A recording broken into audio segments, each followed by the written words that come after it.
2026 Bangladesh premier লিগের নতুন করে আলোচনায় এসেছে নোয়াখালী ফ্র্যাঞ্চাইজি। আর এই দলটাকে শক্তিশালী করতে যেসব বিদেশি ক্রিকেটার যোগ দিচ্ছেন বা যোগ দেওয়ার সম্ভাবনা রয়েছে তাদের নিয়েই আজকের ভিডিও। প্রথমেই আসি ওয়েস্ট ইন্ডিজের পাওয়ার হিটার আন্দ্রে রাসেল।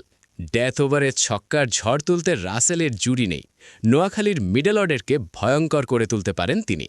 এরপর রয়েছেন আরেক ক্যারিবিয়ান তারকা সুনীল নারাইন। মিস্ট্রি স্পিনের সঙ্গে ওপেনিংয়ে দ্রুত রান, এই দুই দিক থেকেই নোয়াখালী দলে বড় সম্পদ হতে পারেন নারায়ণ। তালিকায় আছে ইংল্যান্ডের ব্যাটিং মেশিন অ্যালেক্স হেলস। পাওয়ার প্লেতে আগ্রাসী ব্যাটিং করে ম্যাচ একাই ঘুরিয়ে দেওয়ার ক্ষমতা আছে তার। পেস বোলিং বিভাগে আলোচনায় রয়েছেন পাকিস্তানের মোহাম্মদ আমির। নতুন বলে সুইং আর ডেথ ওভারে নিখুঁত ইয়র্কার নোয়াখালী বোলিং আক্রমণকে ধারালো করবে। সবশেষে বলতেই হয় শ্রীলঙ্কার অলরাউন্ডার থিসারা পেরেরার কথা। ব্যাট ও বল দুই দিক থেকে ম্যাচ উইনার এই ক্রিকেটার। সব মিলিয়ে যদি এই বিদেশি তারকারা সত্যিই নোয়াখালীতে যোগ দেন, তাহলে বিপিএল 2026-এ নোয়াখালী হতে পারে সবচেয়ে আলোচিত দলগুলোর একটি।